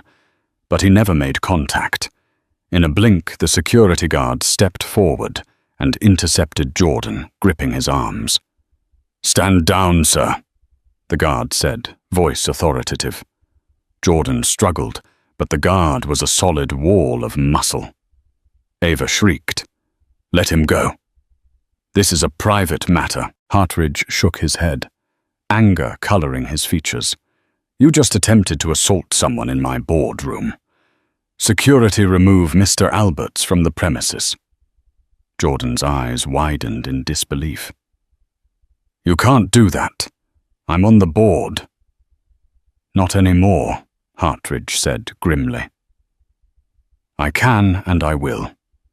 You're suspended pending an internal investigation. Once that concludes, we'll determine your status. Now go and take Ms. Monroe with you." A second guard stepped in, guiding Ava toward the door as she protested threatening lawsuits and defamation claims. But her words rang hollow, overshadowed by the looming specter of an SEC investigation. Elizabeth stood off to the side, stunned by how quickly it had escalated from a tension-filled meeting to an outright meltdown. As Jordan and Ava were led out, Jordan craned his neck to shout at her, "You'll pay for this, Elizabeth. Don't think you've won." But the threat carried little weight now. In that moment, Elizabeth felt the mixture of triumph and sorrow that comes with toppling a man she once loved. She hadn't wanted to see Jordan destroyed, only to protect herself and the life they had built together. But Jordan's actions and Ava's ambition had forced her hand. Hartridge dismissed the board members, soon after instructing his legal team to cooperate fully with any investigations. He turned to Elizabeth with a sympathetic frown. "I'm sorry you had to endure this, Ms. Alberts. I assure you we'll handle it lawfully. Whatever personal or marital disputes remain, I hope you find closure." Elizabeth gave him a small nod. "Thank you. I appreciate your fairness." She gathered her documents and left the skyscraper, the bright Texas sun striking her face as she stepped onto the street. The entire drama replayed in her mind. He let his mistress cut off my cards, but the CEO called security on him. She thought a bitter yet satisfying sense of irony spreading in her chest. She wasn't naive enough to think it was over. Legal battles would continue, depositions would be taken, and the divorce was far from final. But in this pivotal moment, she had taken back her power, standing against the storm that Jordan and Ava had unleashed. and for the first time in months, Elizabeth felt a glimmer of hope that she might in the end be free from their tyranny. In the weeks that followed, word spread like wildfire. News outlets picked up on rumors of insider trading linked to a high-profile tech investor, hinting that a major name was under investigation. It didn't take long for the rumor mill to connect the dots to Jordan Alberts and his mysterious attorney-turned-partner, Ava Monroe. Elizabeth watched from the sidelines, inundated with calls and messages from acquaintances, reporters, and sometimes even old college classmates she hadn't spoken to in years. She ignored most of them, preferring to let the legal process unfold without adding fuel to the media frenzy. Jordan, under immense legal and financial pressure, attempted to strike a deal if Elizabeth agreed to keep quiet and not testify against him or Ava regarding insider trading. He would give her a generous divorce settlement. The settlement included alimony, a hefty lump sum, and properties that would secure her financial future. However, Elizabeth refused any agreement that required her to lie or withhold the truth if subpoenaed. Nonetheless, she allowed her lawyer Michelle to work out a fair settlement that didn't involve perjury. Eventually, Jordan capitulated, realizing he had to salvage what he could from the marriage and business meltdown. The final settlement granted Elizabeth a significant portion of the assets, the mansion by Lake Travis, ironically, and a sizable share of Jordan's original tech startup. Meanwhile, Ava disappeared from the public eye, her reputation in tatters. Rumors surfaced that she'd fled the country, perhaps to avoid legal repercussions, while others suggested she was hiding out in some luxury villa, waiting for the storm to pass. Either way, her days of meddling in Jordan's finances seemed to be over. Elizabeth didn't celebrate Jordan's downfall. She quietly grieved the end of a marriage that had started in love and partnership, yet she also felt relief and a renewed sense of self. She returned to the Lake Travis mansion, deciding whether to keep it or sell. The sweeping views of the water brought back memories, some of which felt like knives to her heart, others that warmed her soul. She began a new chapter in her life, leveraging her PR skills to start a consultancy focused on helping women entrepreneurs navigate both business and personal challenges. She named it Phoenix Rose Consulting, symbolizing rebirth and resilience. To her surprise, she found more joy in championing other women than she ever did, standing behind Jordan at glitzy galas. She kept in touch with Patricia from Tesla, who occasionally updated her on the ongoing investigations. Whether Jordan faced criminal charges depended on further evidence. But at least for Elizabeth, the immediate threat to her assets and well-being had lifted. David Hartridge reached out, once inviting Elizabeth to a dinner with the board, presumably to mend fences. Elizabeth politely declined. She had no desire to relive the tension of board meetings or navigate corporate politics, where her personal life became public fodder. She was grateful for Hartridge's stance, but preferred to build her future away from the chaos. In moments of solitude, Elizabeth reflected on the entire ordeal. She'd once believed that love, loyalty, and shared ambition could conquer anything. Yet she also realized that unchecked power and ego could corrode even the strongest of bonds. Jordan's betrayal had been a painful lesson, but it set her free to discover her own strengths and a life not tethered to someone else's rising star. Yes, heartbreak lingered, and healing was an ongoing process. But Elizabeth found herself waking each day with a sense of purpose. She'd gather with female founders at local co-working spaces, host workshops on media relations, and offer moral support to those feeling overshadowed by bigger players. Each time she saw a spark of confidence ignite in another woman's eyes, she felt her own sense of wholeness return. In time, Elizabeth would finalize the divorce, sign the deeds, and officially start over. A sense of calm settled within her, like the slow, tranquil waves on Lake Travis at dawn. Her story, the humiliating card cancellations, the public meltdown, the mistress's meddling, would become a cautionary tale, one she shared sparingly, only when it might help others. Despite the scars, Elizabeth refused to let bitterness define her. She chose growth empathy and a belief that with the right support, anyone can rise from the ashes more formidable than before. Just as Elizabeth thought she had reached stable ground, fate tossed her another curveball.